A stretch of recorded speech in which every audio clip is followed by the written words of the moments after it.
प्रिय संस्कृत मित्राणि नमः संस्कृताय। संस्कृत साहित्य में आपका स्वागत है। मैं हूँ संजना और आज हम लोग श्रीमद् भगवद गीता के दूसरे अध्याय का 56 और 57वें श्लोक को पढ़ेंगे। इसके पूर्व हम लोग 55 श्लोकों तक अध्ययन कर लिए थे, जिसमें हमने जाना था कि श्री भगवान अर्जुन से कहते हैं कि हे अर्जुन, जिस काल में यह पुरुष मन में स्थित संपूर्ण कामनाओं को भली भांति त्याग देता है और आत्मा से आत्मा में ही संतुष्ट रहता है, उस काल में वह स्थितप्रज्ञ कहा जाता है, यानी कि उसकी बुद्धि स्थित हो जाती है परमात्मा में। अब अगले श्लोक में हम जानेंगे कि श्री कृष्ण अर्जुन से क्या कहते हैं। 56 नंबर का श्लोक है। दुःखेष्वनुद्विग्नमनाः सुखेषु विगतस्पृहः वीतरागभयक्रोधः स्थितधीर्मुनिरुच्यते। अर्थात श्री भगवान अर्जुन से कहते हैं, दुःखेषु अनुद्विग्न मनाः, दुःखेषु अर्थात दुखों में, अनुद्विग्न अर्थात अनुद्विग्न मन वाले, अनुद्विग्न मनाः जिनके मन में उद्वेग नहीं रहता है, वे अनुद्विग्न मनाः होते हैं। सुखेषु विगतस्पृहः, सुखेषु अर्थात सुखों में, विगतस्पृहः अर्थात विगत, वि अर्थात विशेष रूप से, गत यानी कि चला गया है, स्पृहः स्पृहा होती है इच्छा, किसी भी वस्तु की इच्छा, तो विशेष रूप से यानी कि विशिष्ट रूप से जिसकी इच्छाएं चली गई हैं। वीतराग भय क्रोधः, वीतराग यानी कि राग भय क्रोध आदि नष्ट हो गए हैं। स्थित धीः, धीः अर्थात बुद्धि, स्थित अर्थात स्थिर है, उन्हीं की बुद्धि स्थिर है। मुनि उच्यते, मुनि कहलाते हैं या उन्हें ही मुनि कहा जाता है। अब ये रहा शब्दार्थ।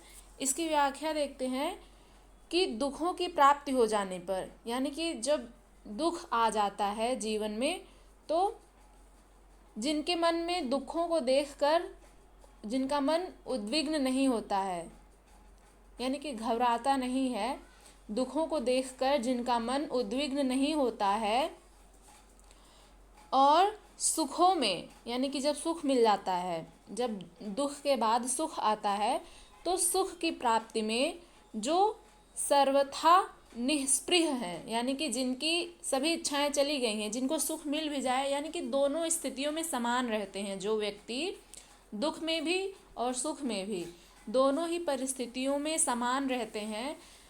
ऐसा नहीं कि जीवन में दुख आ गया तो उद्विग्न हो गए और सुख आ गया तो ढोल पीटने लगे। तो यही कहना चाह रहे हैं श्री कृष्ण की जिनका मन, मुनि किन्हें कहते हैं इस श्लोक में जानेंगे। मुनि उच्यते, मुनि कहा जाता है। अब किन्हें कहते हैं मुनि, उन्हीं के बारे में इस श्लोक में बताया गया है कि दुखेषु अनुद्विग्न मनाः, दुखों में अनुद्विग्न मन वाले, सुखेषु विगतस्पृहः और सुखों में जिनकी इच्छाएं चली गई हैं, वीतराग भय क्रोधः जिनका राग भय और क्रोध जिनके मन से चला गया है, ऐसे लोग ही स्थित धीः, ऐसे लोगों की बुद्धि स्थित रहती है। मुनि उच्यते, और यही लोग ही मुनि कहलाते हैं। अब इसको एक उदाहरण से समझ लेते हैं कि दुख और सुख में किस प्रकार से मनुष्य का मन उद्विग्न हो जाता है और सुख आने पर किस प्रकार से वो अत्यंत ही प्रफुल्लित और प्रसन्नचित्त हो जाते हैं। तो दोनों ही परिस्थितियां आती हैं जीवन में सभी के, इसलिए एक उदाहरण से समझते हैं इसको। जैसे कि यदि लाइट कट जाए तो मन उद्विग्न हो जाता है, और यदि आजकल इंटरनेट का ज़माना है तो नेट यदि ख़त्म हो जाता है फ़ोन का, तो तब भी लोग उद्विग्न मन वाले हो जाते हैं, तुरंत रिचार्ज होता है। यही परिस्थिति होती है, मतलब कि ऐसा कोई महान दुख नहीं है, ये सब बहुत ही छोटी सी एक सिचुएशन है जो कि समाप्त हो जाती है। लेकिन लोग इतने उद्विग्न हो जाते हैं कि मतलब ऐसे लगता है कि क्या ही आ गया है जीवन में। तो इतनी छोटी छोटी बातों पर मन उद्विग्न हो जाता है, कहने का भाव यह है। और सुख सुख मिल रहा है, यदि कोई कह दे, सुख भी यदि वो भी तुच्छ ही होता है, क्षणिक होता है, तो उसमें भी यदि कोई कह दे कि आप बहुत अच्छे लग रहे हैं, या फिर कुछ भी ऐसे प्रशंसा कर दे, तो प्रफुल्लित हो जाते हैं, मन प्रसन्न हो जाता है। तो यही है, छोटे छोटे जो भाव होते हैं हमारे जीवन में, जो घटित होते हैं घटनाएं, उनसे हमारा मन किस प्रकार से क्षण भर में ही उद्विग्न हो जाता है और क्षण भर में ही किस प्रकार से सुखी हो जाता है।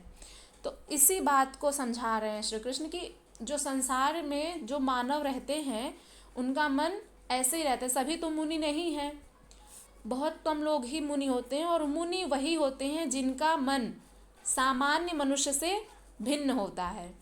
तो सामान्य मनुष्य का मन किस प्रकार होता है और मुनि का मन किस प्रकार से होता है? तो वही होता है, सामान्य मनुष्य क्षण भर में ही उद्विग्न हो जाएगा और क्षण भर में ही प्रसन्न हो जाएगा। लेकिन मुनि जो होते हैं, मुनि का जो मन होता है वो ना तो उद्विग्न होता है और ना ही प्रसन्नचित्त हो जाता है क्षण भर में ही। वो दोनों ही परिस्थितियों में, चाहे दुख आ जाए चाहे सुख आ जाए, दोनों ही परिस्थितियों में समान रूप से रहते हैं और केवल एकमात्र परमात्मा का चिंतन करते हैं।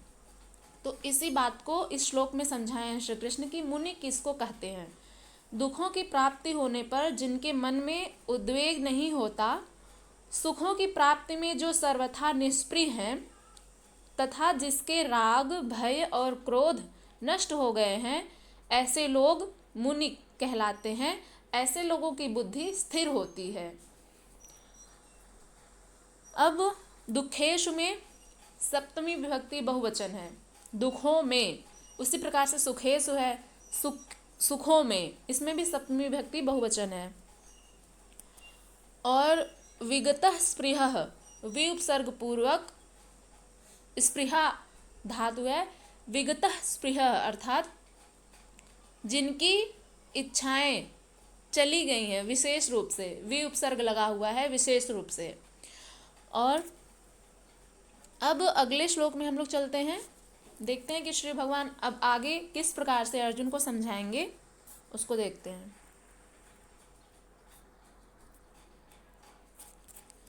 57 नंबर का श्लोक है, यह सर्वत्रानभिस्नेहः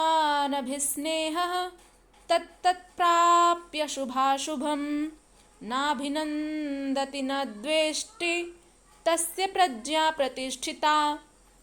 अर्थात यह सर्वत्र अनभिस्नेहः तत्तत् अप्राप्य शुभाशुभम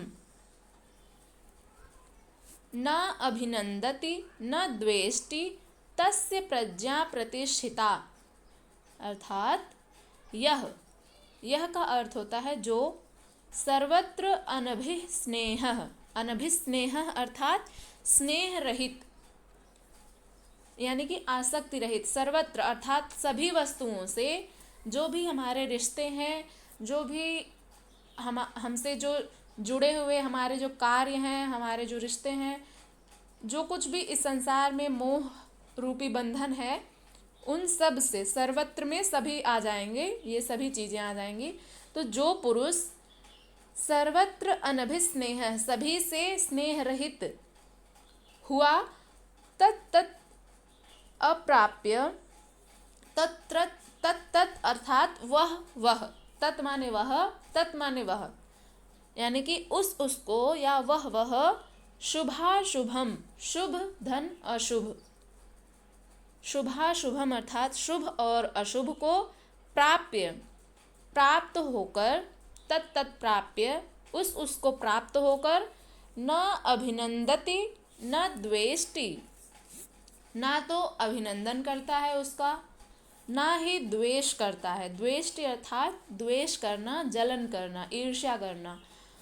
अभिनंदति अर्थात उसको प्रणाम करना या उसका स्वागत करना, अभिनंदन करना उसका।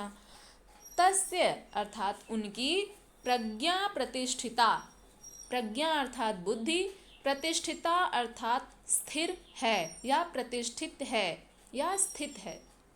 ये रहा शब्दार्थ। अब इसकी व्याख्या देखते हैं। यह सर्वत्रानभिस्नेहः तत्तत् प्राप्य शुभाशुभम नाभिनंदति न द्वेष्टि तस्य प्रज्ञा प्रतिष्ठिता। जो पुरुष सर्वत्र स्नेह रहित हुआ, सर्वत्र अर्थात ये जो संसार की सभी वस्तुएं हैं, जैसे हमारा जो कार्य है, हमारे जो भी मित्र रिश्तेदार, जितने भी जिन भी लोगों से हम जुड़े हुए हैं, वे सभी सर्वत्र के अंतर्गत आ जाएंगे। जो पुरुष सर्वत्र स्नेह रहित हुआ, इन सब चीज़ों से जो पुरुष स्नेह रहित हुआ है, जिसको आसक्ति नहीं है, इन सभी चीज़ों से जिनकी आसक्ति नहीं है, तत्तत् उस शुभ या अशुभ वस्तु को प्राप्त करके न अभिनंदति, न तो प्रसन्न होता है, न द्वेष्टि और न द्वेष करता है, तस्य प्रज्ञा प्रतिष्ठिता, उसकी बुद्धि स्थिर है। अब इसमें समझते हैं कि जैसे मुनि लोग जो होते हैं उनकी बुद्धि स्थिर रहती है। इसके पूर्व के श्लोक में हमने पढ़ा कि मुनि किसे कहते हैं, तो मुनि उसे ही कहते हैं जिसकी बुद्धि स्थिर रहती है। अब किसकी बुद्धि स्थिर रहती है, किस प्रकार से रहती है? अर्जुन ने इसके पूर्व के श्लोक में पूछा था कि हे केशव, मैं कैसे जानूंगा कि मेरी बुद्धि स्थितधीह हो गई है।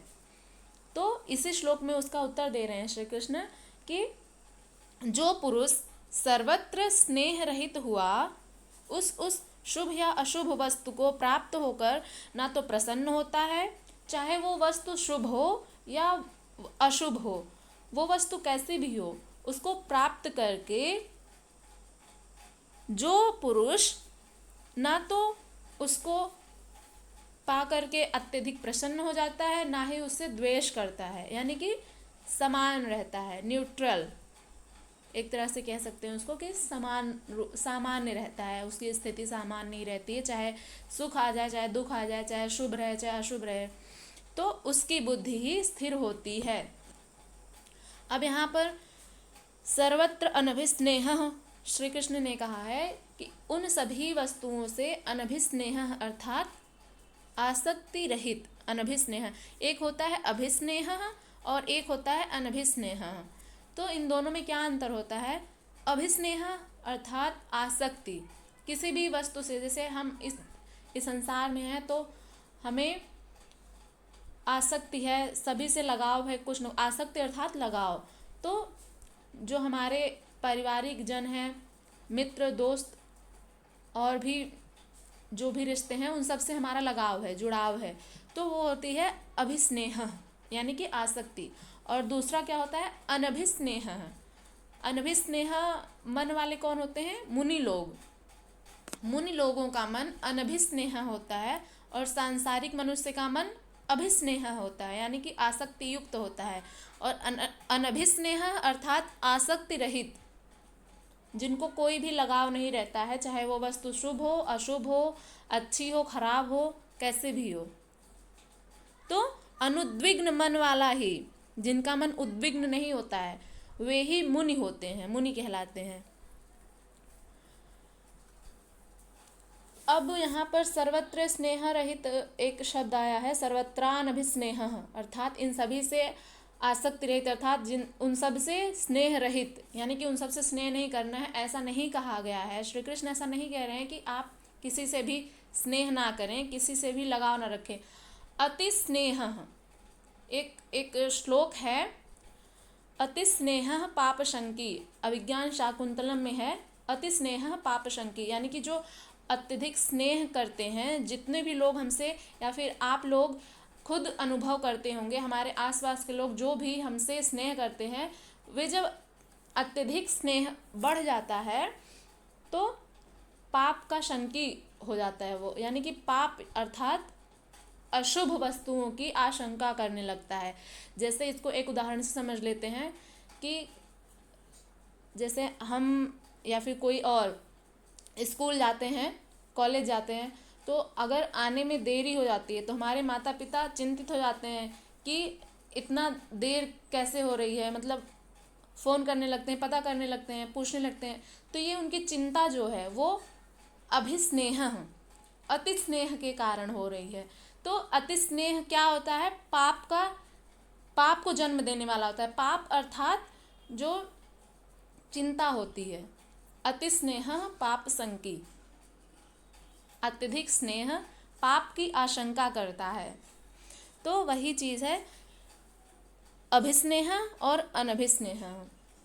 तो यहाँ पर श्री कृष्ण ऐसा नहीं कह रहे हैं कि आप अपने लोगों से स्नेह ना करें, उनसे लगाव ना रखें, जबकि यहाँ पर अत्यधिक स्नेह, अति आसक्ति जो हो जाती है लोगों को, अभिस्नेह जो हो जाता है, उसका निषेध किया गया है। उसको कह रहे हैं श्री कृष्ण कि ऐसा नहीं होना चाहिए, आसक्ति ना हो, उससे थोड़ा सा हट के रहें, तभी आपकी बुद्धि स्थिर रहेगी और वही व्यक्ति मुनि कहलाते हैं। अब हम लोग अगले श्लोक में बढ़ेंगे, उसको कल पढ़ेंगे हम लोग। तब तक के लिए नमः संस्कृताय।